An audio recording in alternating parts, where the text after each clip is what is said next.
हरे कृष्णा। हरे आइए आइए, वेलकम प्रभु जी। 2 मिनट कीर्तन कर लेते हैं, then we start.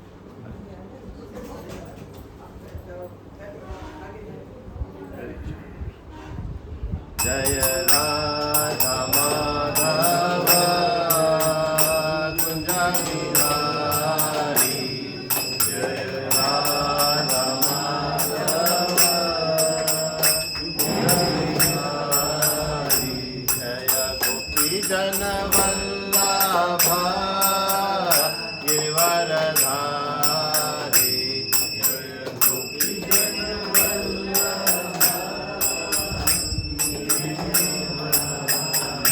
Yashodanandan Vraj जन रंजन,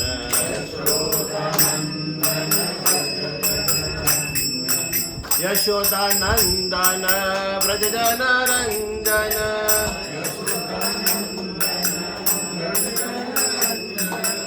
यमुना तीरा वनचारी,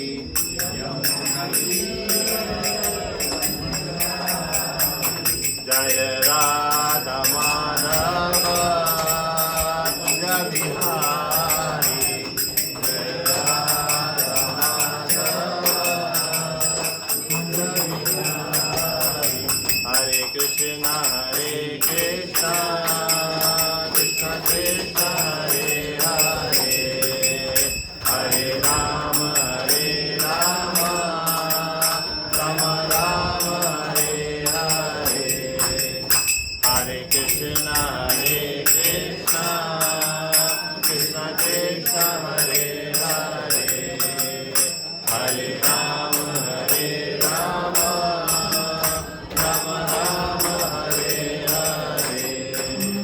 जय राधा श्याम सुंदर राधा श्याम सुंदर राधे राधे, राधा श्याम सुंदर राधा श्याम सुंदर राधे राधे, जय ललिता विशाखा जय हो राधे श्याम, ललिता विशाखा जय हो राधे श्याम, ललिता विशाखा जय हो राधे श्याम, ललिता विशाखा जय राधे श्याम, जय कृष्ण बलराम कृष्ण बलराम कृष्ण बलराम, जय वृंदावन राम, जय कृष्ण बलराम कृष्ण बलराम कृष्ण बलराम, जय वृंदावन राम, निताय गौरा हरि बोल हरि बोल हरि बोल, निताय गौर हरि बोल, निताय गौर हरि बोल हरि बोल हरि बोल, निताय गौर हरि बोल। हरे कृष्णा।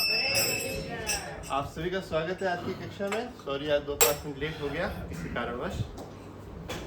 तो आज का हमारा जो अध्याय है, टॉपिक है, वो कौन सा है?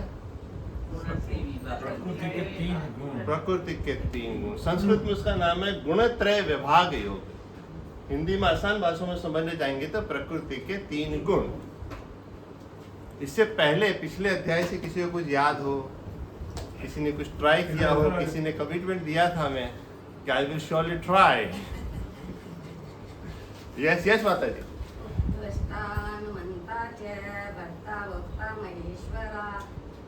परमात्मेति चाप्युक्तो देहे देहे स्मिन् देहे देहे अस्मिन् देहस्मिन् पुरुषः परः। हरि बोल। कितना सुंदर मतलब ट्राई किया, मतलब वेरी गुड। और किसी ने ट्राई किया? यस माता जी।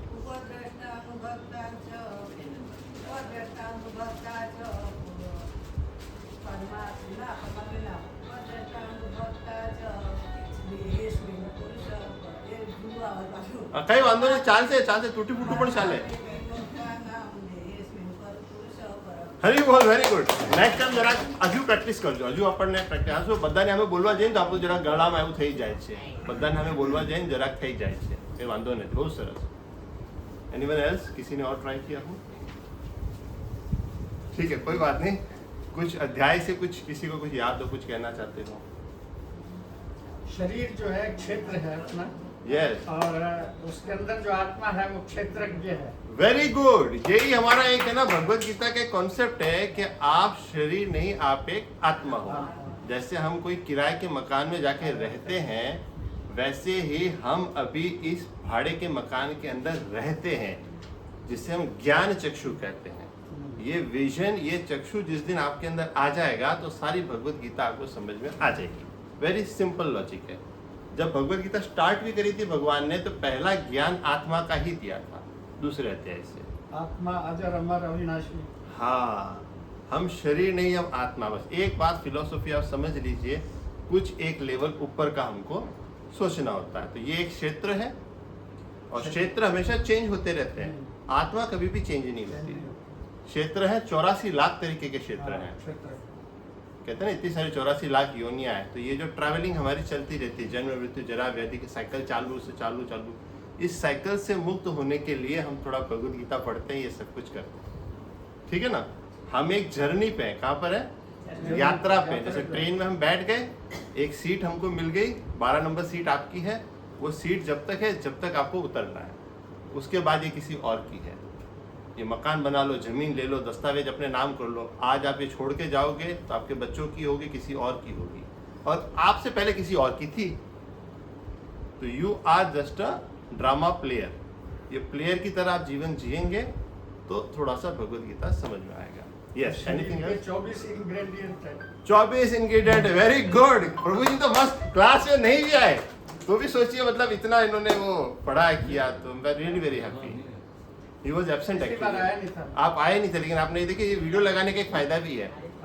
कोई किसी का रह जाता है ना, तो वो मिस नहीं करता है। कोई एक टॉपिक है, कुछ एक क्वेश्चन है, कुछ भी मिस नहीं होगा। इन केस कभी किसी को इमरजेंसी आती, कहीं जाना है, कुछ करना है, that is unavoidable, but we should. Quiz में भी 25 नंबर पूरे। अरे हाँ, सॉरी। अच्छा सुनिए, आपके भी 25 से 25 आए, माता जी के भी आए, और एक जने के 25 से 25 आए हैं, वो है मेरी माता जी।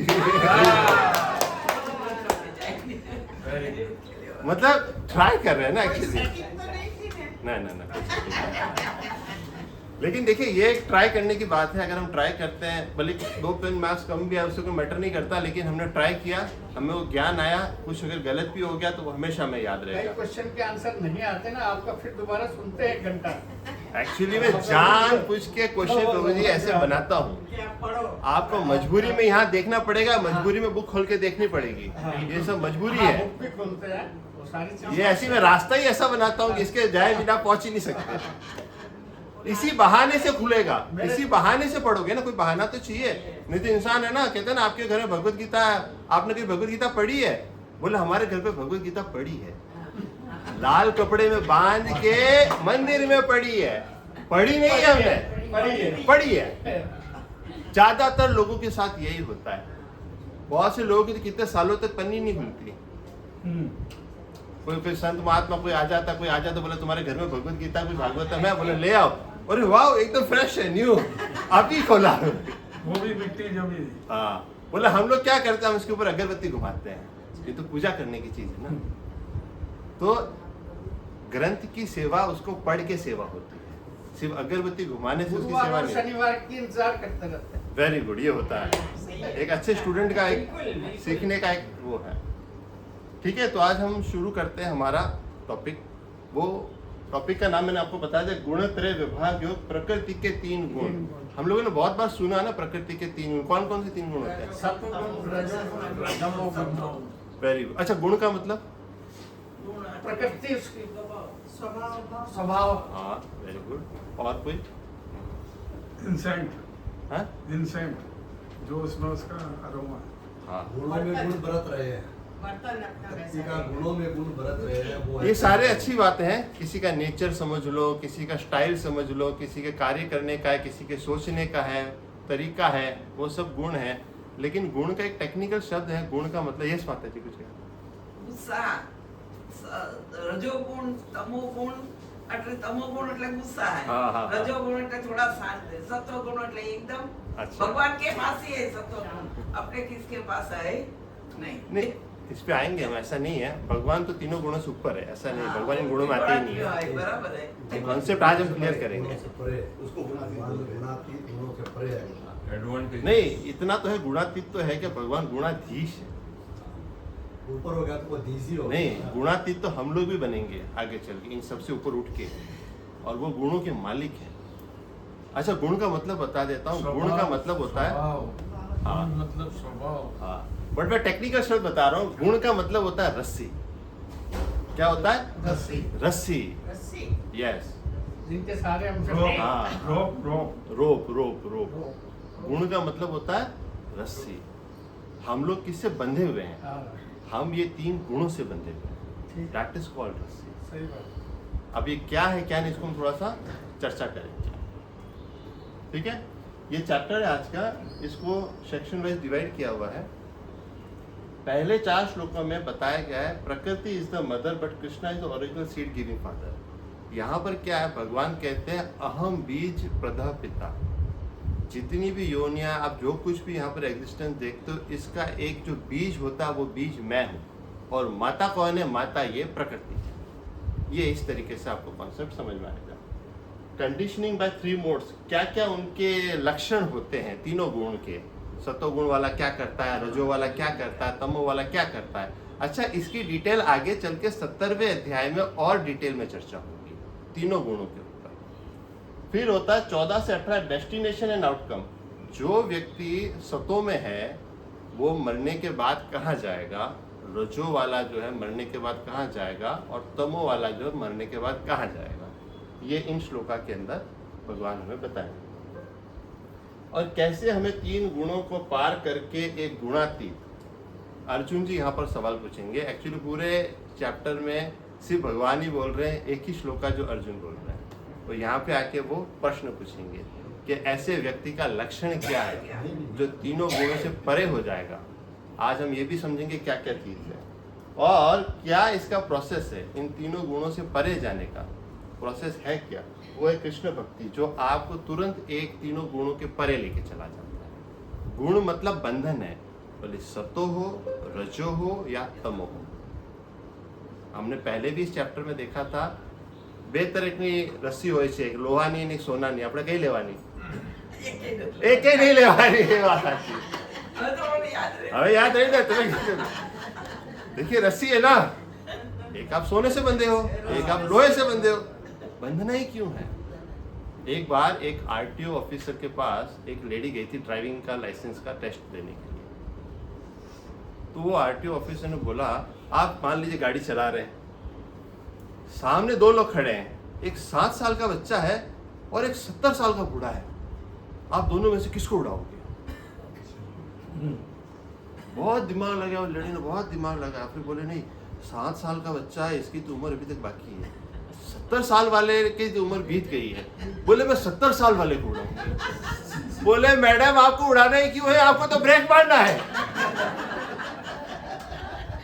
कॉन्सेप्ट समझिए, वो क्या बोल रहा है, दोनों में से किसको उड़ाओगे? तो बोले आपको उड़ाना नहीं है, आपको ब्रेक मारना है। ये कॉन्शियसनेस समझना है। ये मैंने खाली एक एग्जांपल दिया आपको कि हमें क्या करना है इससे, ठीक है? तो हमारा सेक्शन 1 प्रकृति is the mother and Krishna is the original seed giving father. ये आ गया हमारा पहला श्लोक। श्री भगवान उवाच परम ब्रूय प्रवक्ष्यामि ज्ञानानां ज्ञानम उत्तमम यज्ञात्वा मुनिः सर्वे पराम सिद्धिम इतो गताः। कहाँ से पढ़ेंगे प्रभु जी, आप स्टार्ट करिए। श्री भगवान ने कहा, अब मैं तुमसे समस्त ज्ञानों में सर्वश्रेष्ठ इस परम ज्ञान को तुम्हें कहूँगा, जिसे जान लेने पर समस्त मुनियों ने परम सिद्धि प्राप्त की है। देखिए, ये ज्ञान पहले भी भगवान थोड़ा थोड़ा बता चुके हैं, लेकिन भगवान क्या है कि बार बार ये क्यों कहते हैं, क्योंकि क्या एक बार हमको ज़्यादातर समझ में आता नहीं है, तो धीरे धीरे करके हम लोग वापस वही जिज्ञासा होती रहती, तो हमारे माइंडसेट के अंदर उतरता है। एक बार में उतर जाता तो फिर हमें ही कल्याणकारी एकदम मनुष्य बन जाते हैं। तो क्या कह रहे श्री भगवान, अब मैं तुमसे समस्त ज्ञानों में सर्वश्रेष्ठ, पहले भी कहा है ना ये ज्ञानों में सर्वश्रेष्ठ है, ये है, again he saying that thing, और ऐसा करने से परम सिद्धि प्राप्त की है। नेक्स्ट इस ज्ञान में स्थिर होकर मनुष्य मेरी जैसी दिव्य प्रकृति स्वभाव को प्राप्त कर सकता है। इस प्रकार स्थिति हो जाने पर वह न तो सृष्टि के समय उत्पन्न होता है और न प्रलय के समय विचलित होता है।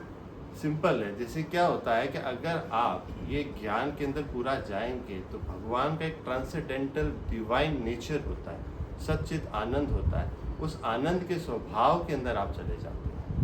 तो जब ये स्टेज आता है धीरे धीरे धीरे धीरे धीरे धीरे करके, और ना तो वो सृष्टि के समय उत्पन्न होता है और ना प्रलय के समय विचलित होता है, बोले इन दोनों की चीज़ों के वो परे चला जाता है। बेसिकली 4 प्रॉब्लम्स है, 4 ही दुख है, जन्म मृत्यु जरा व्याधि।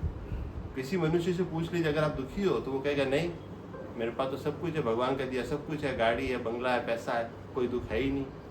एग्जाम्पल हो सकता है ना ऐसा, किसी को ना शारीरिक दुख है ना किसी को कोई दुख है, ऐसा भी हो सकता है।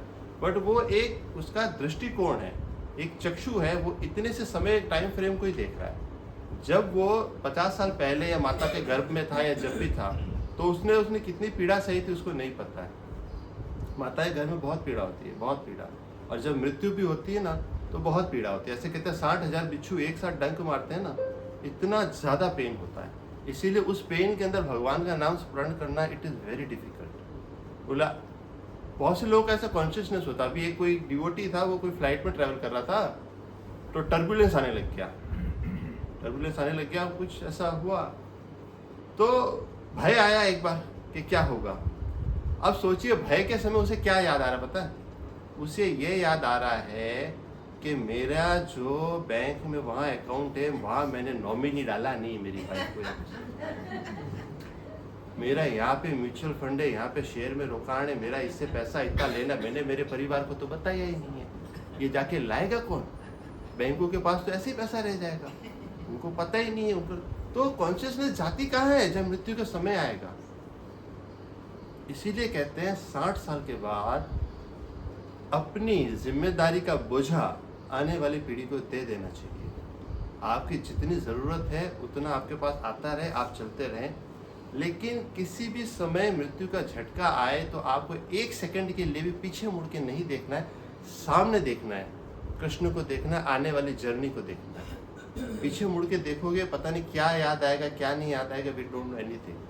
जिम्मेदारियां कम कर लेनी चाहिए, जिम्मेदारी का बोझा हमारे ऊपर नहीं रहना चाहिए। फिर हमने इतने साल जिंदगी भर तो कमा लिया, सब कुछ कर लिया, आने वाली पीढ़ी पे भी देखो। हमें क्या एक बहुत बड़ा भ्रम है, मैं हूं तो ये दुनिया चलती है, मेरे बिना दुनिया चलेगी कैसे? मैं हूं तो ये दुकान चलती है, मैं हूं तो ये घर चलता है, मैं, अरे तुम नहीं थे तो भी ये चल रहा था, और तुम नहीं रहोगे ना तो भी ये चलने वाला है, किसी को कोई फर्क पड़ने वाला ही नहीं है। 10 दिन आंसू बहाएंगे, 12 दिन का 13वां 12वां मनाएंगे, कुछ करेंगे, फिर वापस वो गरबा केंडा डांडिया वांडिया खेलने पहुंच जाएंगे। सिंपल है, प्रैक्टिकल है, इसमें कोई गलत भी नहीं है। कितना शौक मनाएगा इंसान? Life has to move, it has to move. आपको लगता है कि आपके बिना कुछ नहीं चलेगा, बट ऐसा नहीं है। सबके बिना दुनिया चलती ही है। हम हमारी जिम्मेदारी का बोझा लेके बैठे हैं और बोलते हैं मेरी वजह से दुनिया चलती है। ऐसा कुछ नहीं है, चलाने वाला तो कोई और ही है, आप तो सिर्फ एक निमित्त मात्र। नेक्स्ट। हे भरत पुत्र, ब्रह्म नामक भौतिक वस्तु जन्म का स्रोत है और मैं इसी ब्रह्म को गर्भस्य करता हूँ जिससे समस्त जीवों का जन्म होता है। देखिए भगवान गर्भस्थ कैसे करते हैं? भगवान अपने दृष्टिपात से करते हैं। मैंने आपको पहले भी बताया था, एक महाविष्णु करके हैं। जैसे एक हमारा ब्रह्मांड होता है, मैंने आपको बोलते हैं ब्रह्मांड होता है, महाविष्णु के एक रोमकूप से एक चीज़ बाहर निकलती है, एक ब्रह्मांड बाहर आता है। तो महाविष्णु का जो दृष्टिपात होता है वो दृष्टिपात है शिवा, एक्चुअली शिव जी भगवान जो है ना उनकी दृष्टिपात है। तो वो इसीलिए ना पूरे संसार के कहते हैं ना यूनिवर्स के फादर शिव जी को भी कहा जाता है, क्योंकि वो जो ना दृष्टि होती है, दैट ग्लैंस, वो तत्व के अंदर एक्टिविटी लेके आते हैं। जैसे कहते हैं ना जीवात्मा आई कैसे, तो ये ऐसे आती है, इसको ऐसे कहते हैं गर्भस्थ करते हैं। नेक्स्ट, ये बहुत इंपॉर्टेंट श्लोक है। हे कुंती पुत्र, तुम ये समझ लो कि समस्त प्रकार की जीव योनियां इस भौतिक प्रकृति में जन्म द्वारा संभव है और मैं उनका बीज प्रदाता पिता हूँ। मैं ही उनका बीज प्रदाता पिता हूँ।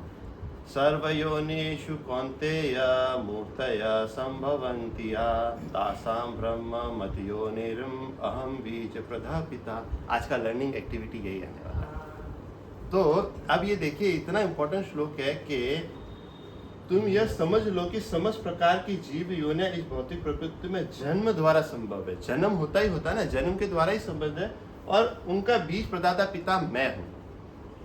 अब आप ये देखिए, भगवान सारी टेक्निकल बातें बता रहे, प्रकृति क्या है, सब कुछ धीरे धीरे बता रहे। जन्म कितने प्रकार से होता है प्रकृति में?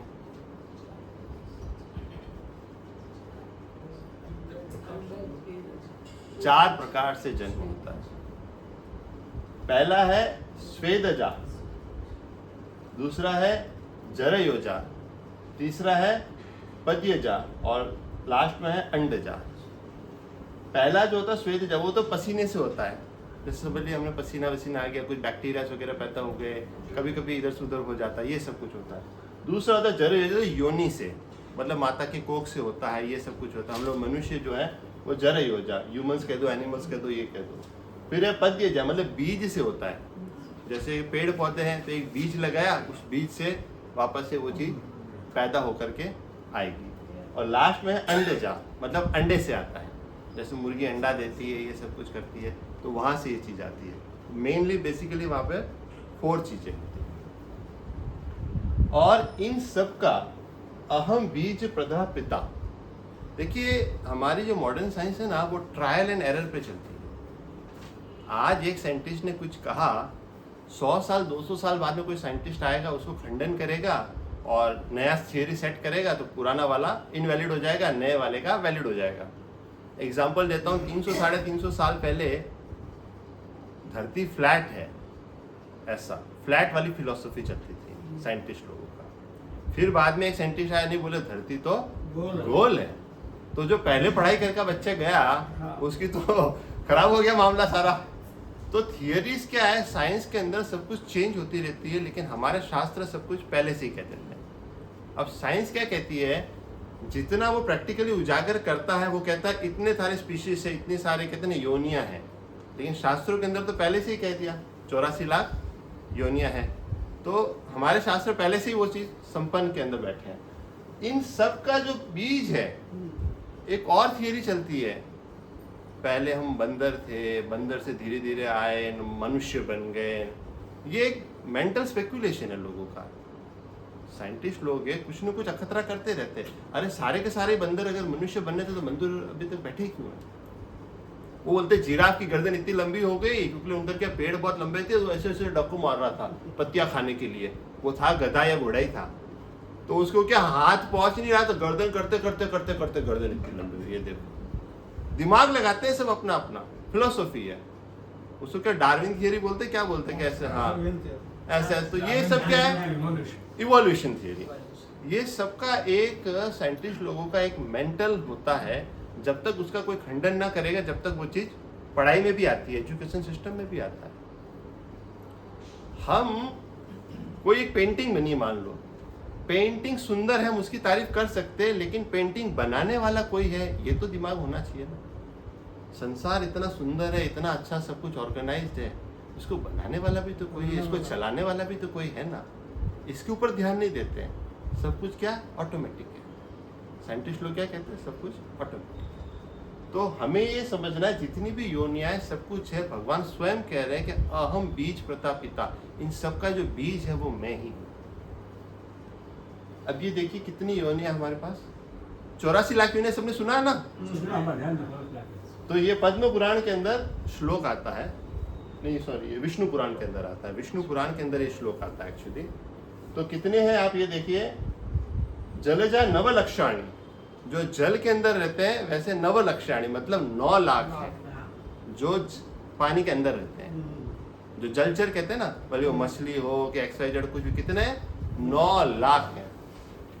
2 मिलियंस मतलब 20 लाख पेड़ पौधे हैं। कितने? 20 लाख तरीके के पेड़। ये जीव जंतु वगैरह सब होते हैं। ये कितने? 1.1 मतलब 11 लाख है।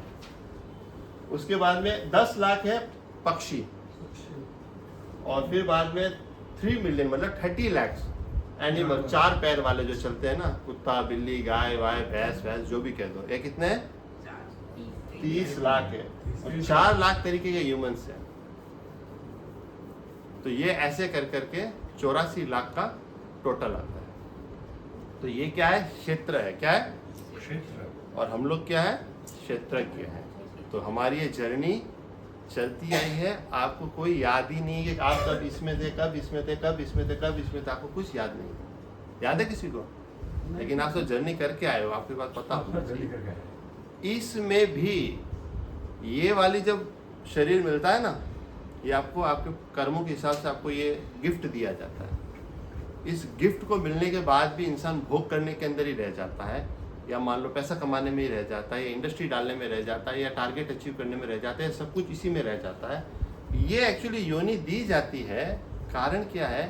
स्पिरिचुअल डेवलपमेंट के लिए। जैसे मान लीजिए अभी अपन भगवत गीता क्लास में बैठे हैं, अभी कुत्ता अगर यहाँ पे आकर बैठ जाएगा तो मैं क्या बोल रहा हूँ वो सुन नहीं सकता, नहीं समझ सकता। एक कबूतर अगर आ जाएगा तो वो सुन नहीं सकता, समझ नहीं सकता। आप मनुष्य की योनि में हो, इसीलिए आप कुछ सुन सकते हो, कुछ समझ सकते हो और निर्णय ले सकते हो कि मुझे क्या करना है। 5 इंद्रियां मिली मुझे, 5 इंद्रियां। हाँ, मतलब ये मनुष्य शरीर, ये ह्यूमन बॉडी बहुत रेयर है एक्चुअली। आपको ये सारे शरीर मिले थे, कभी नहीं कभी मिले हैं, आपके जैसे कर्म हुए वैसे मिलते गए मिलते गए मिलते गए। आज जब आया, खाली 70, 80, 100 साल के लिए आप यहाँ पे दिख रहे हो, उस 100 साल की जर्नी को भी कुत्ते बिल्ली की तरह ही बिता दिया। मनुष्य ही सबसे कम है। हाँ, बहुत रेयर है ना। आज एक बार एक योनि में चले जाओ, एक बार आप पेड़ बन गए, इसकी तो पेड़ पौधों की तो आयु आप 100, 200, 300 साल कितना निकल जाएगा आपका। अनलिमिटेड। आप समझिए, आप किसी एक योनि के अंदर घुस गए तो कितना लंबा जर्नी है, बहुत लंबा जर्नी है। बहुत rare of the rare chance में ह्यूमन बॉडी मिला है, इसको गंवाना नहीं चाहिए। ये सिर्फ एक अपॉर्चुनिटी दिया गया है आपको, अपना स्पिरिचुअल अपलिफ्टमेंट करो और यहाँ से निकलो, इस साइकिल से बाहर निकलो। जन्म, मृत्यु, जरा, व्याधि, 4 तरीके की प्रॉब्लम्स होती है। मनुष्य ही ये चीज समझ सकता है, पशु पक्षी जानवर ये नहीं समझ सकते। हम लोग क्या उलझे रहते हैं उन्हीं के कार्य। देखो, खाना तो वो लोग भी खाते हैं, कीड़ी को कर्ण और हाथी को मर्ण देने वाला तो परमात्मा बैठा ही है। हम अपने आप को तोप समझते हैं कि भैया हम पैसा कमा के लाए और खाए। अरे वो चिड़िया भी है, वो भी अपने बच्चों का पेट पाल लेती है। तो हमारे अंदर उसके अंदर क्या अंतर है? तो चेतना केवल इसी लेवल पे। फिर ज्यादा थोड़ा पैसा आता, पेट भर लेता है, फिर पेटी भरने की इच्छा हो जाती है। 2 तरीके के काम करता है इंसान, या पेट भरने के लिए करेगा या पेटी भरने के लिए करेगा। और पेटी की लिमिट नहीं है। पेटी में 1 करोड़ डालो, 10 करोड़ डालो, कि 100 करोड़ डालो, वो पेटी अनलिमिटेड है। वो कभी आज तक ना भरी है, ना अंबानी की भरी, ना किसी की भरी, और ना किसी की भरी जाएगी। इसका कोई एंड है ही नहीं।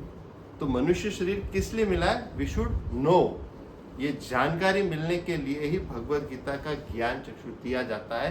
अपना असली कार्य करो, यहाँ से निकलो। निकलने का ही हमारा मेन गोल है। Section 1 complete. Hare Krishna Krishna Krishna Hare Hare, Hare Ram Ram Ram Hare Hare. Conditioning by 3 modes and their symptoms. अभी क्या क्या गुणों के अंदर क्या क्या उसके स्वभाव होते हैं, वो सब कुछ यहाँ पर अभी आएगा। यस, किसका टर्न था? आप कर दो। अच्छा, चलो आप करो। भौतिक प्रकृति 3 गुणों से युक्त है। यह है सतो, रजो तथा तमो। हे महाभाव अर्जुन, जब शाश्वत जीव प्रकृति के सत्संग में आता है, वह 3 गुणों से बंध जाता है। सिंपल 3 गुण होते हैं। कौन कौन से? सतो, रजो और तमो। इन तीनों गुणों के अंदर हम लोग बंधे हुए हैं। हम लोग कैसे बंधे हुए हैं? ऐसे। हम लोग क्या है? एक कठपुतली की तरह है। ये तीनों गुणों के द्वारा हमारा जो स्वभाव होता है ना, एक्चुअली आपसे अगर पूछा जाए आप कौन से गुण में आते हो? बदलते रहते हैं, सुबह दोपहर शाम, कभी तमो, कभी रजो, कभी सत्व। हाँ, ये शुरू। अगर ये लंबा नहीं है तो कैन यू प्लीज एक्सप्लेन तो व्हाट डू दे मीन? वो आएगा इसी चैप्टर में, यही समझने वाला। अभी सब सत्व गुण में बैठे। हाँ, सही। अभी क्योंकि आप ऐसे संगति के अंदर बैठे हो, ऐसे एनवायरमेंट में बैठे हो, ऐसा स्थान है, ऐसा समय है। देखिए ये जो गुण होते हैं ना प्रभावशाली होते हैं। गुण कैसे हुआ प्रभु जी, आप ये समझिए जैसे मॉर्निंग आवर्स है, सुबह सुबह 5 से 7 का टाइम है, तो आपको प्राणायाम करना, योगा करना, ये सब चीज़ों में अच्छा लगेगा, सतोगुण का टाइम है। आप सुबह सुबह 5 बजे किसी को फ़ोन करके गाली दे के नहीं डांट सकते, ये ह्यूमन नेचर में ही नहीं आता है। आप समझिए ना, आप सुबह सुबह उठो और किसी को गाली गलौज करना, चिल्लाना तो नहीं चिल्लाते, तो समय ही प्रभाव डालता है, वो आपके गुण के ऊपर प्रभाव आया तो ऑटोमेटिकली यू आर फीलिंग कि मुझे कुछ प्राणायाम करना है, मुझे मॉर्निंग वॉक करना है, मुझे योगा करना है, कि मुझे माला करनी है, सतोगुण। तो समय के हिसाब से सतोगुण आया। दोपहर का टाइम आएगा तो उस समय आपका स्वभाव कुछ और हो जाएगा, जब रात्रि आएगी तब कुछ और स्वभाव आपको हो जाएगा। तो ये समय के हिसाब से और स्थान के हिसाब से। अब आप मदिरालय में जाके बैठ के माला करने जाओगे तो इतना होगा नहीं, या डीजे पार्टी डिस्को में जाके माला करने जाओगे तो होगा नहीं। वो स्थान रजोगुण और तमोगुण का है, तो स्थान भी पवित्र होना चाहिए, समय भी होना चाहिए, उससे आपके ऊपर इफेक्ट आता है। अभी आप मान लीजिए 1 घंटा एक हफ्ते में आए हैं और यही चीज रोज का 1-1 घंटा होने लग जाए अगर, तो आपका स्वभाव में ड्रेस्टिकली चेंज आ जाएगा। आपका अगर उठना बैठना सिर्फ भक्तों के साथ है, सिर्फ भक्तों के साथ, तो आपको कोई दूसरा मोटिवेट ही नहीं करेगा कि चलो वहाँ पे जाते हैं, कैसीनो में जाते हैं, थोड़ा सा जुआ खेल के आ जाते हैं, चलो थोड़ा गोवा चले जाते हैं, वहाँ पे दारू पार्टी करके आते हैं, नॉनवेज करके आते हैं। जो जैसी संगति रखोगे वैसा आपको वहाँ से प्रभाव मिलेगा। कोई झूठ बोलने वाले के साथ आप पूरा दिन उठो बैठो, आपका भी नेचर झूठ बोलने वाला हो जाएगा। कृष्ण कथा करने वाले के साथ उठो बैठो तो आपका भी नेचर में कृष्ण आ जाएगा। तो हमें ये संगति, समय और परिस्थिति, ये तो हमारे हाथ में है ना, हम किस में अपने आप को डालें। That is our choice. आप यहाँ आए हैं भले 1 घंटे के लिए आए, बट आपने चॉइस करी ना, मैं कोई और काम छोड़ूं या नहीं छोड़ूं। हो सकता है ना हमारे जीवन में कुछ और इम्पोर्टेंट हो सकता है, उसी समय आ सकता है काम, बट हम उस समय को क्या चॉइस करते हैं ये हमारे हाथ में निर्णय रहता है। फिर वो परिस्थिति आपको सुधारती है। आप आके बैठ गए 1 घंटा, अब यहाँ का एनवायरनमेंट आपके ऊपर रोल प्ले कर रहा है, उस एनवायरनमेंट से आप सीखने का, नहीं भी सीखना चाहोगे तो 2 बातें कान में ऐसी जाएगी कि वो रात भर गूंजेगी या दूसरे दिन गूंजेगी या कभी न कभी तो गूंजेगी। ऐसा होता है किसी के अंदर वापस रिकॉलिंग होता है? होता है। तो ये होना चाहिए। गाय एक बार जब खाती है ना तो उसको अब जुगाली करती है, तो खाली एक बार सुनने से कुछ नहीं होगा, इसको जुगाली करना बहुत जरूरी है। इसीलिए मैं वीडियो रिकॉर्डिंग करता हूँ कि आप बार बार सुनिए। एक बार सुने, अरे मेरे को भी नहीं आया, 10 बार सुनने में तो कैसे आ जाएगा, आप ये सोचिए। बहुत डिफिकल्ट है भगवत गीता समझना, मेरे लिए तो बहुत ही ज़्यादा होता है। आज भी मैं नहीं समझाऊँ, मैं तो खाली आता हूँ और मिमिक्री आर्टिस्ट की तरह कुछ न कुछ बोल के चला जाता हूँ। मेरे अंदर कोई ज़्यादा ज्ञान कुछ भी नहीं। ये जो भगवान ने बोला, I am just I am what? No, you are, I am typical, नहीं, I am a postman. Postmaster general. चिट्ठी लिखी किसने है? भगवान ने लिखी है। मैं सिर्फ वो लेटर आपके पास में लाया हूँ, उस लेटर को खोल के आपको बस पढ़ के सुना रहा हूँ बस। भगवान ने भगवत गीता ऐसा आपको समझ में आना चाहिए कि मेरे लिए बोली। किसके लिए बोली है? मेरे लिए बोली है। अर्जुन तो सिर्फ एक माध्यम, वो सिर्फ ड्रामा कर रहे हैं वहां पे, वो मोहित होने का, करने का सब ड्रामा चल रहा है। वो पुरुषों में श्रेष्ठ है, वो सारे के सारे है, इंद्र के पास जाके आधा आसन शेयर करके आया है, विश्व का सर्वश्रेष्ठ धनुधर है, उसमें कहीं कोई कमी नहीं है। वो सारे के सारे ज्ञान व्यान सब है उसके अंदर, ऐसा कुछ नहीं कि उसके अंदर कोई ज्ञान की कमी है। ये सभी लीलाएं चल रही है, ड्रामा चल रहा है, ताकि भगवत गीता बाहर आए और हम लोगों को मिल सके। कॉन्सेप्ट समझिए। वो डायरेक्टर है जी, आप हीरो। नहीं, हीरो भी वही है, हम सिर्फ एक टीवी टेलीकास्ट वाले, टेलीकास्ट करके दिखा रहे हैं। नेक्स्ट, है निष्पाप सतोगुण अन्य गुणों की अपेक्षा अधिक शुद्ध होने के कारण प्रकाश प्रदान करने वाला और मनुष्य के वो सारे पाप कर्मों से मुक्त करने वाला है। जो लोग इस गुण में स्थित होते हैं वे सुख और ज्ञान, सुख तथा ज्ञान के भाव से बन जाते हैं। तो अब ये किसका गुणावर्धन हो रहा है? सतोगुण। ठीक है, नेक्स्ट करेंगे हम लोग, रिपीट नहीं करेंगे, एक एक श्लोक का अगला ही बोलेगा, वरना क्या सबका चांस नहीं आएगा। हे निष्पाप, सतोगुण अन्य गुणों की अपेक्षा अधिक शुद्ध होता है। सतोगुण जो होता है दूसरे वालों से ज्यादा शुद्ध होता है। प्रकाश प्रदान करने वाला, वो उस गुण में जब आप रहोगे तो आप ज्ञान में रहोगे, प्रकाश में रहोगे और मनुष्य के सारे पाप कर्मों से मुक्त करेंगे। बोले आप जब सतोगुण में हो तो एटलीस्ट आप पाप नहीं करोगे, आप सतोगुणी व्यक्ति हो तो एटलीस्ट आप नॉनवेज नहीं खाओगे, ये नहीं करोगे, अंडा नहीं खाओगे, किसी को गाली करोगे, किसी का बुरा नहीं करोगे, सतोगुण में तो हो ना एटलीस्ट। तो सतोगुण बहुत बड़ी चीज है। जो लोग इस गुण में स्थिर होते हैं वे सुख तथा ज्ञान के भाव से बंध जाते हैं। ऑटोमेटिकली होता है ये सब कुछ। आप 10 मिनट के लिए मंदिर जाके आओगे ना तो एक अपने आप एक शांति मिलेगा यार। कुछ तो मतलब कितना ही नास्तिक आदमी हो, मेरी बात सुनिए, कितना ही नास्तिक आदमी हो, भगवान में नहीं भी मानता हो, एक बार वो मंदिर चला जाएगा ना तो कुछ तो ऐसा ऐसा ऐसा कर लेगा यार, ठीक है कुछ तो होगा, कुछ तो होगा। उसको इतना नहीं पता कौन है क्या नहीं, लेकिन थोड़ा बहुत तो वो वाइब्रेशन तो समझता ही है। हर इंसान कोई माने कि ना माने, इतना तो उसको लगता है ना 5 मिनट के लिए शांति मिला यार, इतना तो है ही है।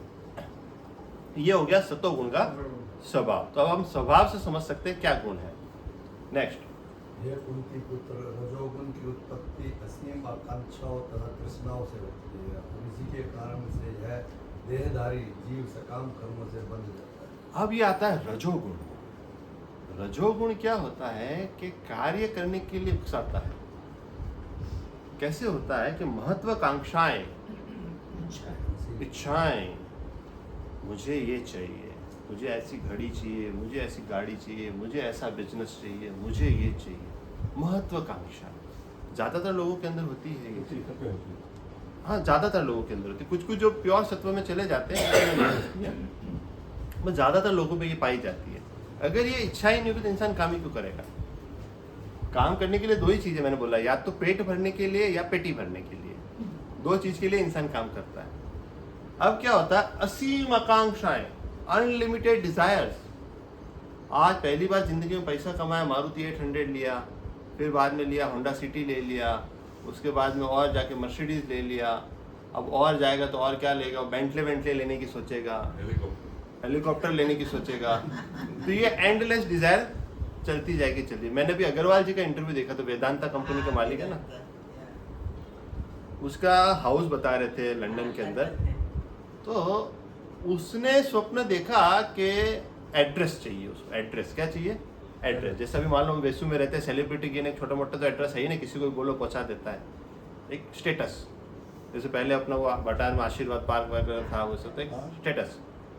तो बोले दुनिया में सबसे बड़ा है क्या?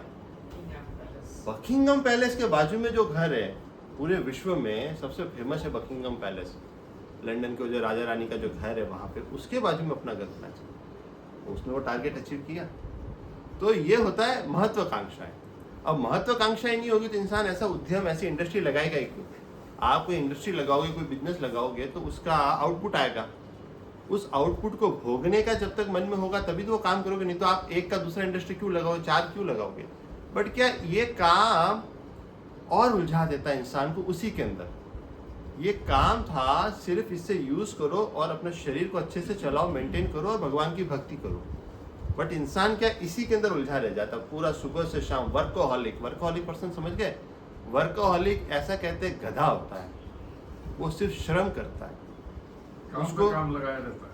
वो मनुष्य जन्म पा के भी मनुष्य का उद्देश्य उसको समझ में ही नहीं आया, और वो सुबह 9 बजे से लेके रात के 11-12 बजे तक उसने इतना समय दिया, प्रोजेक्ट्स में मेहनत करी, टारगेट अचीव करने में करी, कि घर का मकान खरीदने में करा, कि बंगलो खरीदने में किया, बहुत मेहनत किया। और वो टेम्पररी मेहनत कर रहा है, उसको ये बात पता ही नहीं है कि शरीर मिला था किसके लिए मिला था। वो वाला तो काम कर ले भाई। इसीलिए हाँ, शरीर के लिए कुछ नहीं किया।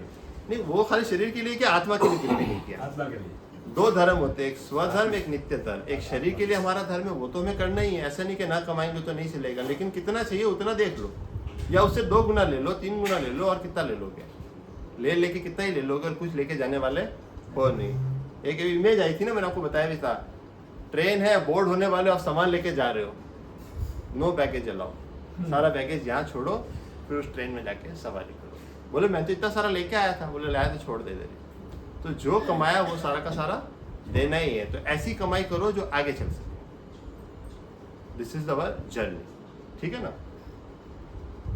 नेक्स्ट, हे भरतपुत्र, तुम जान लो कि अज्ञान से उत्पन्न तमोगुण समस्त देहधारी जीवों का मोह है।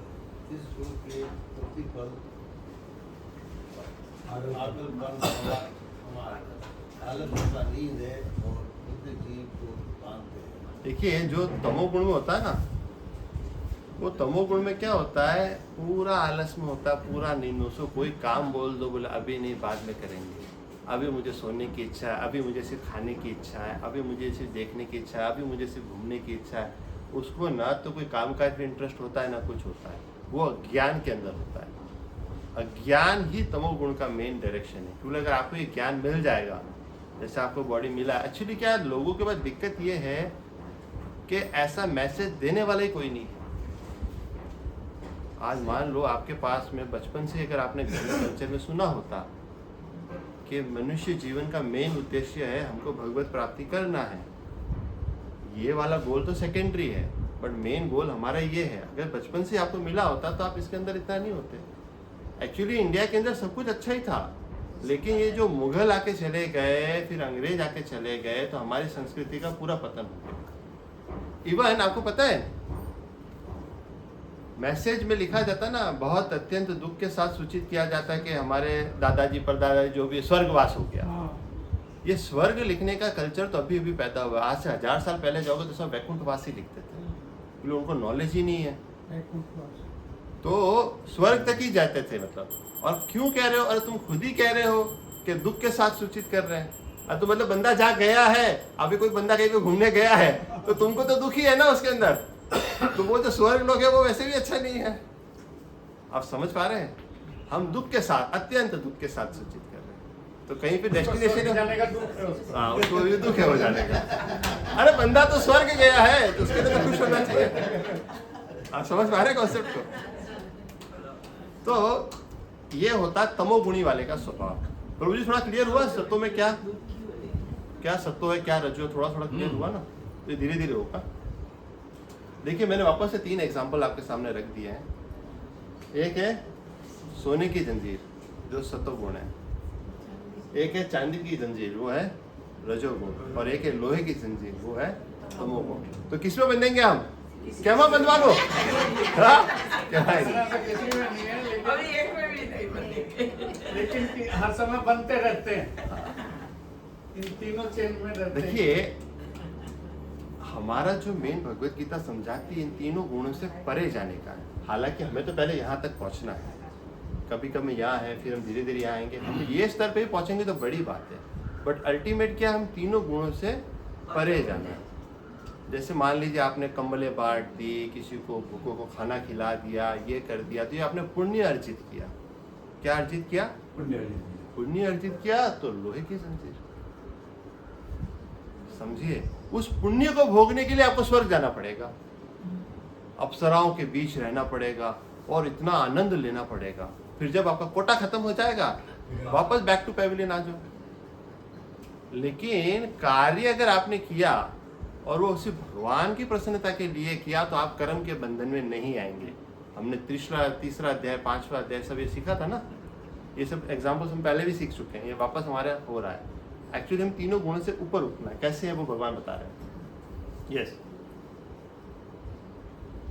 सतोगुण मनुष्य को सुख से बांधता है, रजोगुण सकाम कर्म से बांधता है, और तमोगुण मनुष्य के ज्ञान को ढक कर उसे पागलपन से बांधता है। सिंपल है, वही चीज है जो मैं आपको बता रहा हूँ। नेक्स्ट,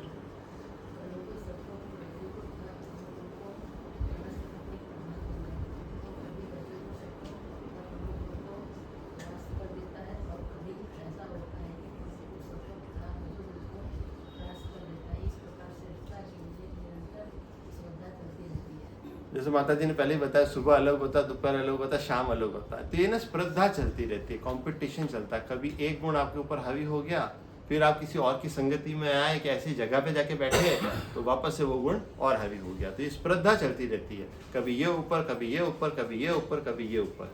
तो ये एक ही बॉडी के अंदर तीनों चीजें चलती रहेगी। अब ये समय के हिसाब से भी रावण के परिवार में तीनों गुण था। रावण के परिवार में, हाँ हाँ, चलो ये भी एक एग्जाम्पल सही है। कौन कौन सा तो बताइए। रावण और कुंभकर्ण और ये विभीषण। रावण कौन से गुण में था? रावण रजोगुण में था। कुंभकर्ण कुंभकर्ण तमोगुण में था। नहीं, वो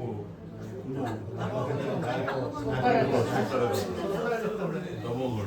ये ये सब तमोगुण। ये सब देखिए, सुबह का समय होगा तब माइंड अलग होता है, दोपहर का समय होता है तो हमारा माइंड अलग होता है, संध्या काल होता है तो हमारा माइंड अलग होता है। चेंजेस आते रहते हैं। इसीलिए क्या होता है कि सुबह सुबह भी होता है तो पहले भगवान को याद करना या योगा कर लिया, कुछ अच्छी स्पिरिचुअल प्रैक्टिस कर ली।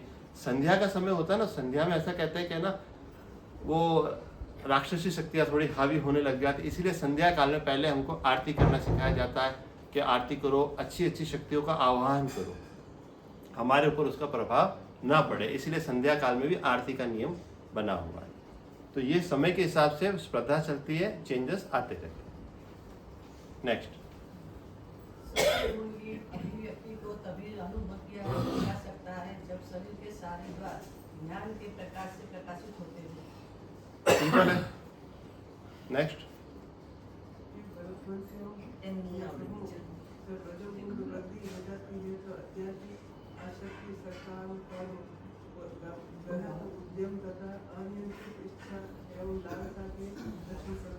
ये लक्षण से आप समझा सकते हो। कोई इंसान है बहुत ज़्यादा वर्कोहॉलिक है, उसको गहन उद्यम, बहुत ज़्यादा मेहनत करता है भाई, टारगेट अचीव करने के लिए 16 घंटे काम करता है दिन के। क्या करता है? दिन के 16 घंटे काम करता है। बच्चा कब छोटा 4 साल का था, वो कब 15 साल का हो गया, ना उसके पास बैठा, ना उसको कभी टाइम दिया, सिर्फ पैसा पैसा पैसा कमाने के पीछे ही लगा रह गया। न बीवी को टाइम दिया, न बच्चों को टाइम दिया। वर्कोहॉलिक वर्कोहॉलिक वर्कोहॉलिक, काम काम काम और काम। वो बहुत ज़्यादा ऐसे काम में घुसा हो तो आप समझ सकते हैं ये मनुष्य किस में बैठा है? रजोगुण के अंदर बैठा है। ठीक है, उसको आसक्तियाँ भी बहुत, सकाम कर्म भी बहुत होगा, अनियंत्रित इच्छाएं भी होंगी, मुझे ये भी चाहिए, मुझे ये भी चाहिए, मुझे ये भी चाहिए, मुझे ये भी चाहिए। तो ऐसी इच्छाओं के अंदर भी घूमता रहेगा। तो ये गुण किसको है? रजोगुण व्यक्ति का है। Yes, next. जब तमोगुण की वृद्धि हो जाती है तो हेतु अंधेरा, जड़ता, परम और मोह का प्राकट्य हो जाता है। सिंपल है, वही तमोगुण के अंदर होता है। सेक्शन 2 हमारा complete. Hare Krishna Krishna Krishna Hare Hare, Hare Ram Ram Ram Hare Hare. Destination and outcome, 3 modes. अब गति क्या होगी उस इंसान की? पहला पढ़िए। जब कोई सतोगुण में मरता है तो इसे मृत्यु उत्तर लोगों की प्राप्ति होती है। अगर सतोगुण में रह के अगर कोई मरेगा तो कहाँ जाएगा? महर्षियों के लोकों में। ये महर्षि का लोक जो होता है ना, ये ज्यादातर स्वर्ग के भी ऊपर होता है। सारा मैं प्लैनेटरी सिस्टम वापस आपको बताऊंगा। नेक्स्ट, जब कोई रजोगुण में मरता है तो वह सकाम कर्मियों के बीच जन्म ग्रहण करता है, और जब कोई तमोगुण में मरता है तो वह पशु योनि में जन्म धारण करता है। सिंपल है। अभी इसमें कार्य करने में क्या क्या फल मिलता है वो 16, 17 और 18 नंबर श्लोका में हमको पता चलेगा। नेक्स्ट, पुण्य कर्म का फल शुद्ध होता है और सात्विक कहलाता है, लेकिन रजोगुण में संपन्न कर्म का फल दुख होता है, और तमोगुण में किए गए कर्म मूर्खता में प्रतिफलित होते हैं। सिंपल बात है, वही की वही सेम चीज है। Yes, next. सतोगुण से वास्तविक ज्ञान उत्पन्न होता है, रजोगुण से लोभ उत्पन्न होता है, और तमोगुण से अज्ञान, प्रमाद और मोह उत्पन्न होता है। वापस वही सतोगुण के अंदर क्या आएगा? वास्तविक ज्ञान में रहेगा। वो पोजीशन उसकी क्या रहेगी? हमेशा वो ज्ञान के अंदर रहेगा। एक स्टेटस होता है। जैसे अभी मान लीजिए जो हम शरीर नहीं है, आत्मा है, कि हमें ये क्षेत्र नहीं क्षेत्रज्ञ, ये कितने लोग को नॉलेज है? मान लो सेलिब्रिटी, मान लो 1100-1200 लोग रहते होंगे तो खाली 20-25 लोग को ही नॉलेज है ना, इससे ज़्यादा तो है नहीं। और किसी को बुलाने भी जाओगे तो शायद कोई आएगा भी कि नहीं आएगा, यार छोड़ो ना यार, क्या सुनना क्या करना। तो ये ज्ञान बहुत ज़्यादा रेयर है। तो वो क्या होता है? वो ज्ञान के अंदर रहता है। रजोगुणी में बहुत ज़्यादा लोभ होगा, लालच होगा हर चीज़, और तमोगुणी हमेशा अज्ञान के अंदर ही रहेगा। वो दारू पीने में मस्त रहेगा, नॉनवेज खाने में मस्त रहेगा, इधर उधर गप्पे मारने में बिजी है, सोने पड़े रहने में बिजी है, पता नहीं क्या है, वो उसी में ही मस्त मजे समझता है। नेक्स्ट, सतोगुण नहीं पीछे पीछे पीछे। सतोगुणी व्यक्ति क्रमशः उच्च लोकों को ऊपर जाते हैं, रजोगुणी इस पृथ्वी लोक में रह जाते हैं, और जो अत्यंत गर्हित तमोगुण में स्थित हैं वे नीचे नरक लोगों को जाते हैं। यहाँ पर भगवान बता रहे हैं कि जो सतो गुण में होगा वो कहाँ जाएगा, रजो वाला कहाँ जाएगा और तमो वाला। सतो वाला कहाँ जाएगा, ऊपर के लोगों को। रजो वाला कहाँ रहेगा, पृथ्वी लोक के ऊपर ही रहेगा। और जो तमो वाला होगा नीचे नरक लोकों में जाएगा। ये मैंने पहले भी आपको प्लानिटरी सिस्टम हमारा बताया था। 14 लोक होते हैं हमारे। तो ये भूलोक है हमारा वाला। इसके ऊपर क्या आता है, भू के ऊपर भूवर आता है, फिर आता है स्वर्ग लोक आता है, फिर महर आता है, जन आता है, तप आता है, सबसे ऊपर आता है सत्यलोक। सत्यलोक किसका है, ब्रह्मा जी का। ये सब भौतिक संसार है, ब्रह्मांड के अंदर की चीज है। और आध्यात्मिक जगत उसके बाहर है। और फिर बाद इसके नीचे आता है अतल, वितल, सुतल, तलातल, महातल, रसातल और पाताल। तो जो जो जैसे जैसे कर्म करेगा वैसे वैसे गति उसको मिलेगी। वो लोग कहाँ पे हुए थे? ये तो ब्रह्म लोग दिखाई। हाँ देखिए, मैंने आपको पहले बताया था, समझिए। ये जो भी आप देख रहे हैं ना, ये एक अंडाकार, ब्रह्मांड कहते हैं इसको, एक अंडे के रूप के अंदर है। इसको एक घट आकाश कहते हैं। इसके अंदर सब कुछ आ गया। ये सारे लोग इसी के अंदर आ गए। महाविष्णु है। महाविष्णु जब श्वास छोड़ते हैं तो उनकी एक एक रोमकूप से एक एक ब्रह्मांड निकलता है। क्या निकलता है, एक एक ब्रह्मांड उनके रोमकूप से। इतने असंख्य ब्रह्मांड है। जब वो श्वास अंदर लेते हैं तो सारे के सारे प्रलय होकर अंदर चले जाते हैं। उन्हें कहते हैं कारणोदक्षाई विष्णु, जो कारण सागर में लेटे हैं। कारण सागर जो है वो भौतिक जगत और आध्यात्मिक जगत, इसके बीच की लाइन है, आप ये समझ लीजिए। इससे ट्रैवलिंग करके हमको जाना होता है आध्यात्मिक जगत। आध्यात्मिक जगत में आप जाएंगे तो पहले आपको ब्रह्म ज्योति आएगी। क्या आएगी? बहुत से लोग सिर्फ ब्रह्म ज्योति तक मानते हैं, उसके आगे का उनको ज्ञान नहीं होता है। लोग ज्योति को तो मानते हैं, लेकिन ज्योति का कोई सोर्स है। जैसे हमारे यहाँ पे सनलाइट है, सनलाइट को मान रहे हो ना, लेकिन आप कहोगे मैं सन को नहीं मानता। 15वें अध्याय में और डिटेल में आएगा। जो भगवान का आध्यात्मिक जगत है वहां पे न सूर्य की जरूरत होती है, न चंद्र की जरूरत होती है। भगवान के शरीर के तेज से सब कुछ पुल्लिंग होता है। समझ पा रहे हैं? 15वां अध्याय आएगा तब आप और समझेंगे। ये होता आध्यात्मिक जगत। पूरा डिटेल समझाने जाऊंगा तो 1-2 घंटा लग जाएगा, बट शॉर्ट में समझाता हूँ। एक ब्रह्म ज्योति आती है, उसके बाद जो लोक आता है सदाशिव का लोक आता है। फिर उसके बाद में मथुरा भी आती है, अयोध्या भी आती है, वैकुंठ जगत भी आता है। और उसके ऊपर जो भगवान का है वो है गोलोक वृंदावन धाम, जहाँ पर सिर्फ भगवान लीलाएं करते हैं। और ये हाईएस्ट गोल कहा जाता है मनुष्य का। बहुत सारे वैकुंठ जगत है, ये भी सब महान है, वहाँ तक पहुँचना ही बहुत मुश्किल है एक्चुअली। जितने रूप है ना भगवान के, उतने लोक भी हैं। जैसे नरसिंह भगवान अगर आए हैं तो नरसिंह भगवान का एक लोक है। वराहदेव अगर आए हैं तो वराहदेव का भी एक लोक है। तो इन जितने भी हैं नारायण के एक्सपांशन, इन नारायण के, जो मान लो रामचंद्र जी को जाता है तो वो साकेत धाम जाता है। तो सबके पास आराध्य होते हैं, वो आराध्य उस स्थान में जाता है। इसे कहते हैं आध्यात्मिक। सिंपल चीजें बताऊं, राई की एक बोरी है, राई होती है ना, एक राई की पूरी बोरी भर दो, ऐसी 4 बोरियां भर दो। कितनी? 4। तो एक बोरी भरते हो ना, इसमें जितने राई के दाने हैं उतने ब्रह्मांड है। कितने? इतने ब्रह्मांड है। हर ब्रह्मांड के पास में अपने अपने ब्रह्मा विष्णु महेश हैं।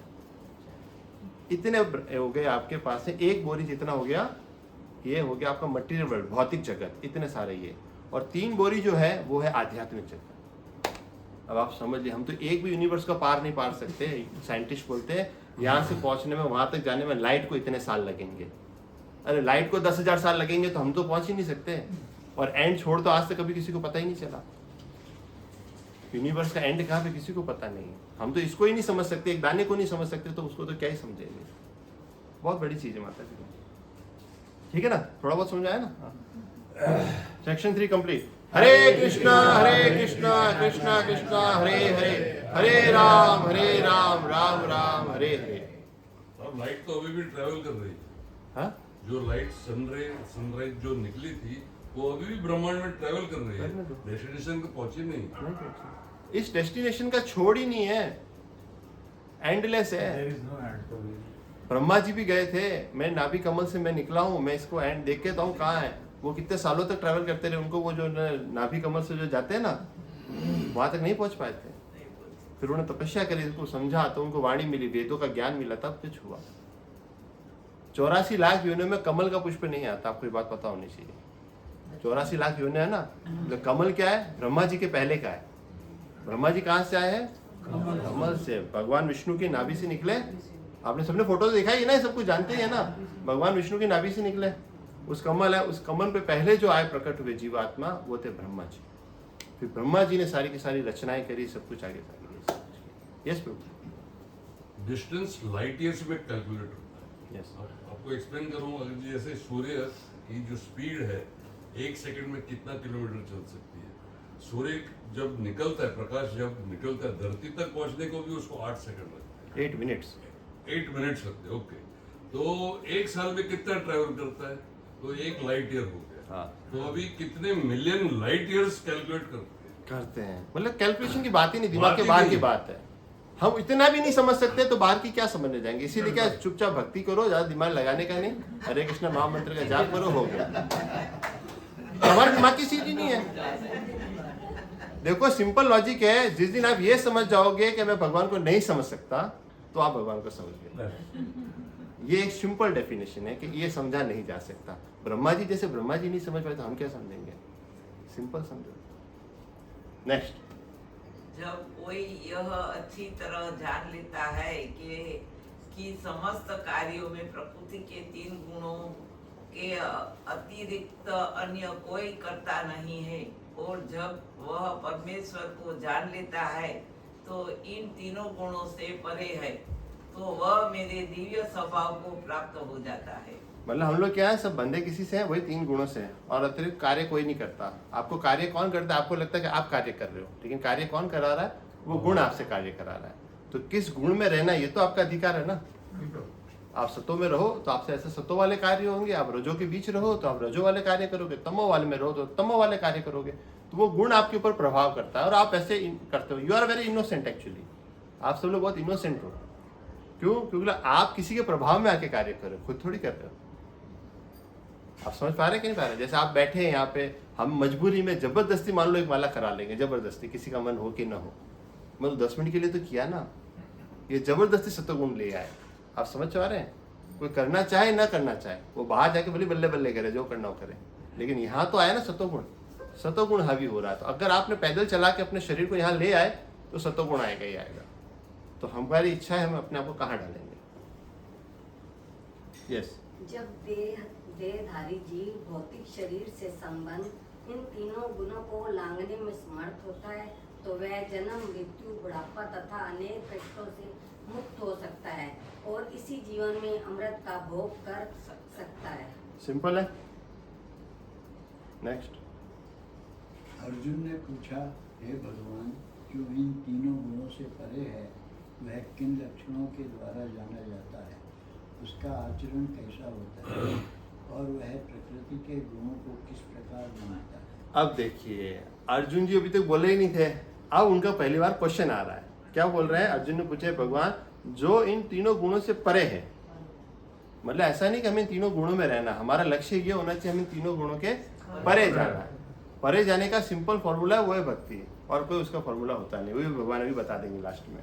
इन तीनों, वह किन लक्षणों के द्वारा जाना जाता है, उसके क्या लक्षण क्या है एक्चुअली। ये दूसरे अध्याय में भी पूछा था, अस्तित्व प्रकृति का भाषा क्या लक्षण है। तो यहाँ पूछा उसका आचरण कैसा होता है और वो प्रकृति के गुणों को किस प्रकार मानता है, उसकी भी तो कुछ क्वालिटीज आप बताइए। नेक्स्ट। भगवान ने कहा, हे पांडुपुत्र, जो प्रकाश, आसक्ति तथा मोह की उपस्थित होने पर न तो उससे घृणा करता है और न लुप्त हो जाने पर उनकी इच्छा करता है, जो भौतिक गुणों की इस समस्त परिक्रियाओं से निश्चल तथा अविचलित रहता है, यह जानकर कि केवल गुण ही क्रियाशील है, उदासीन तथा दिव्य बना रहता है, जो अपने आप में स्थित है और सुख तथा दुख को एक समान मानता है। देखिए इसमें क्या बोला है, आसक्ति तथा मोह से उपस्थित होने पर उसे घृणा भी नहीं करता और ना ही लुप्त होता। दोनों बातें हैं। आपको ऐसा नहीं देखने के भौतिक संसार है, छी छी छी, इससे सर दूर हटो, ये हटो, घृणा भी नहीं करनी है, ना घृणा करनी है ना आसक्ति करनी है, न्यूट्रल रहना है। उदासीन, उदासीन का मतलब होता है न्यूट्रल। यहाँ पे उदासीन शब्द है ना, ऐसा नहीं बोला उदास रहना, उदासीन का मतलब न्यूट्रल रहना। और न तो लुप्त होता है और उसके होने या न होने की उनकी इच्छा भी नहीं करता है, और भौतिक गुणों की इन समस्त प्रक्रियाओं से निश्चल तथा अविचलित रहता है, उनसे अविचलित रहता है, मतलब कि वो डिस्टर्ब नहीं होता उन चीज़ों से। और ये जानकर के केवल गुण ही क्रियाशील है, जिसे वो समझ लेता है कि मैं नहीं कर रहा कार्य, ये गुण कार्य कर रहे हैं, हम कार्य नहीं कर रहे, हमारे ऊपर जो गुण के प्रभाव है। कभी कोई बहुत सत्वगुणी व्यक्ति होता है, वो भी कोई गलत कार्य कर जाता है, आपने देखा होगा ना। कोई मान लो अच्छे लेवल पे पहुंच गया है, फिर भी उससे कोई गलत कार्य, उस क्षण फिर वो पछताता है, यार मुझसे ऐसा कैसे हो गया। होता है ना कई बार, ऐसा सुना भी होगा। विश्वामित्र जी भी थे, तपस्या में बैठे थे, मेनका आई थी, स्लिप हो गए, तपस्या भंग हो गई ना। तो कैकेयी से भी हुआ, कैकेयी से भी हुआ था, बहुत सारे सब है, अच्छे अच्छे सज्जन पुरुष होते हैं, वो उनसे कभी न कभी ओकेशनली ऐसा काम हो जाता है। तो कभी कभी कौन सा गुण होता है, इसीलिए अपने आप को बचा के रखना बहुत जरूरी है। नेक्स्ट, जो मिट्टी के ढेले पत्थर एवं स्वर्ण के टुकड़े को समान दृष्टि से देखता है, जो अनुकूल तथा प्रतिकूल के प्रति समान बना रहता है, जो धीर है और प्रशंसा तथा बुराई, मान तथा अपमान में समान भाव से रहता है, जो शत्रु तथा मित्र के साथ समान व्यवहार करता है, और जिसने सारे भौतिक कार्यों का परित्याग कर दिया है, ऐसे व्यक्ति को प्रकृति के गुणों से अतीत कहते हैं। अब क्या है, ऐसे किसका क्या लक्षण है कि वो प्रकृति के तीनों गुणों से वो परे जा चुका है। उसका कैसे पता चलेगा कि जो मिट्टी के ढेले पत्थर एवं स्वर्ण एक दृष्टि से देखता है। आपके सामने भले पत्थर आ जाए कि सोने का टुकड़ा आ जाए, अगर सोने का टुकड़ा मिले, हो सोना मिल गया यार, 1,60,000 का भाव है, एक इतना सा भी मिल गया तो मेरा तो कितना बल्ले बल्ले हो गया, 20 लाख का माल है, 25 लाख का माल है, ये तो लोभ आ गया वहां पे। तो वो पत्थर भी देखेगा, सोना भी देखेगा, तो उसके अंदर भाव एक ही रहेगा, उसके अंदर विचलित नहीं होगा। ये स्तर आएगा ना, तब आप समझोगे आप तीनों गुणों के परे हो।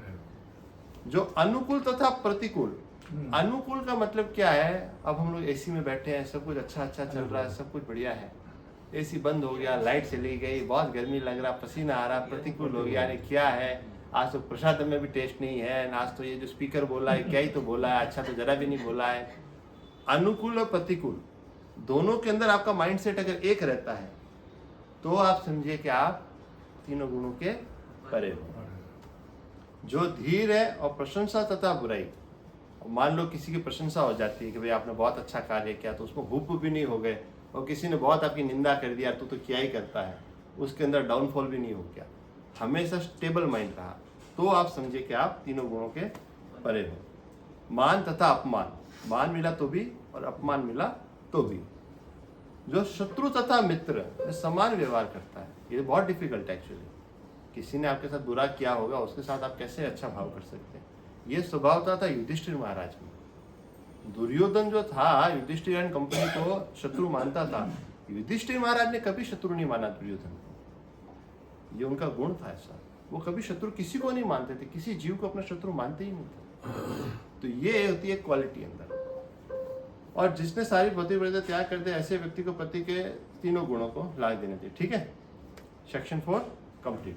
हरे कृष्णा कृष्णा कृष्णा हरे हरे, हरे राम राम राम हरे हरे। लास्ट के 2 श्लोका बचे हैं अभी।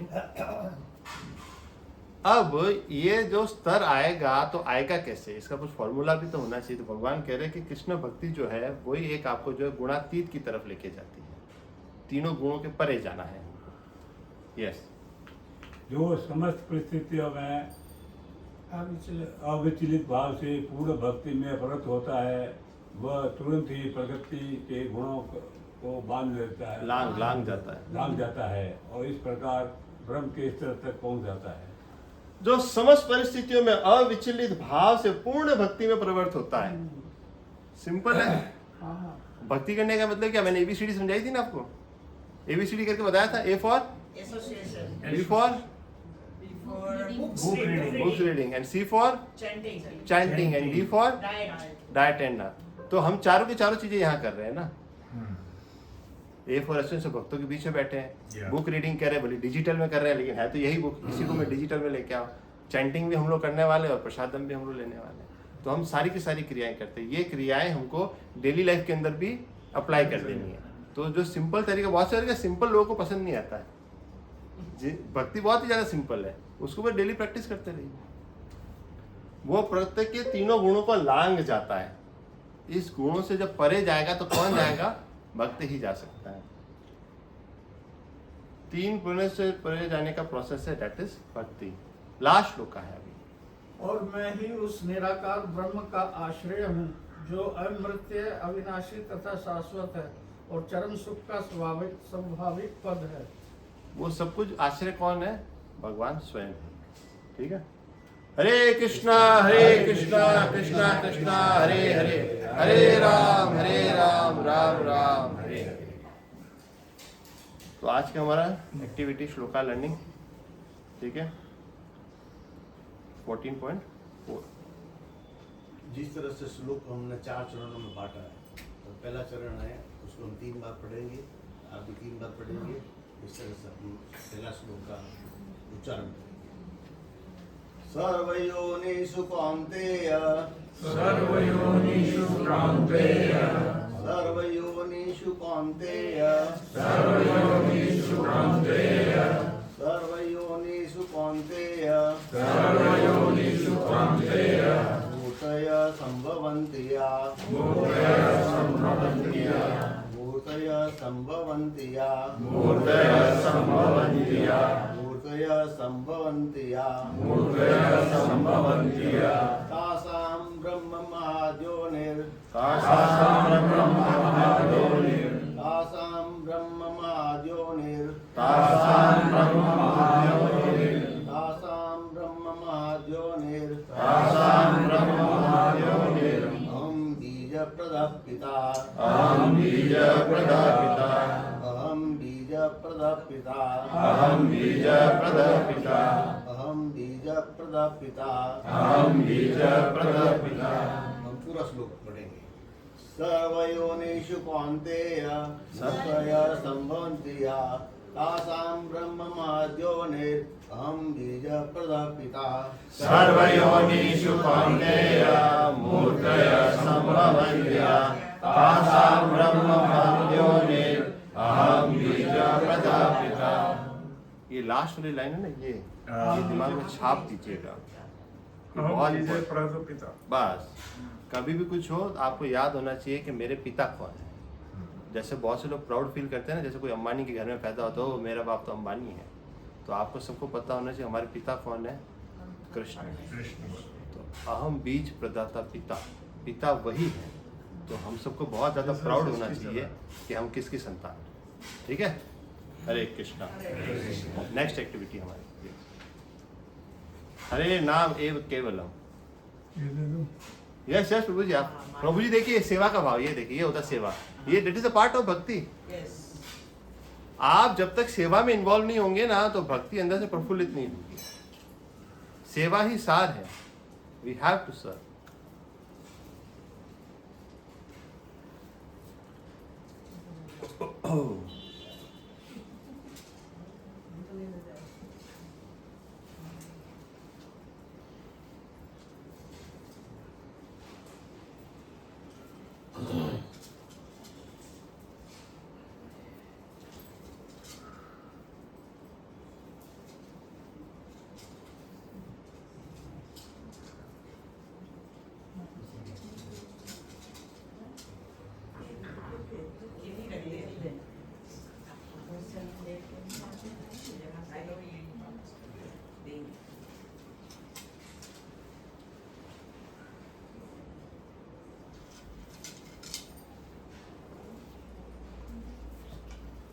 अब पिताजी हमारे कराएंगे।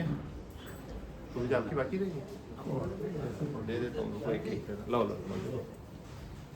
बड़ी है, एक्स्ट्रा बड़ा बड़ी है ना। इधर एक नहीं है, इधर एक बाकी है। नहीं नहीं अरे देते देते, पकड़ो पकड़ो, अरे हम दे रहे दे रहे।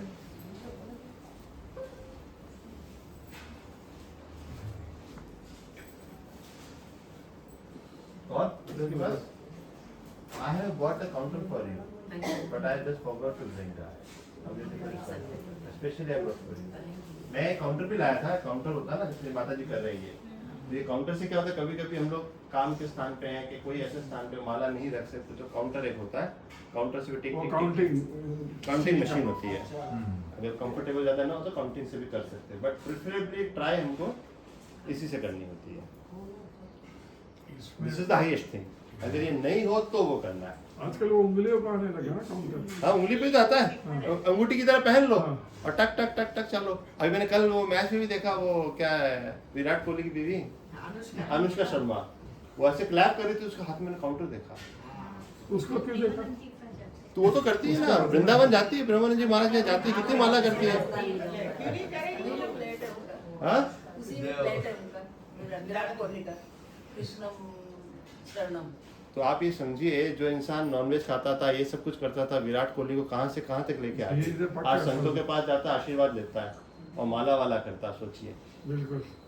एक्चुअली मुझे बहुत अच्छा इसलिए लगता है कि वो माला करता है, और माला करता है, माला करके प्रमोट कर रहा है ना। जब हिट इंसान कुछ पहनता है, करता है, तो सब फॉलो करता है। ठीक है, तो स्टार्टिंग वाला मैं बोलता हूँ, फिर पापा आगे से कंटिन्यू करेंगे। जय श्री कृष्ण चैतन्य प्रभु नित्यानंद, श्री अद्वैत गदाधर श्रीवासादि गौर भक्त वृंद, हरे कृष्ण कृष्ण कृष्ण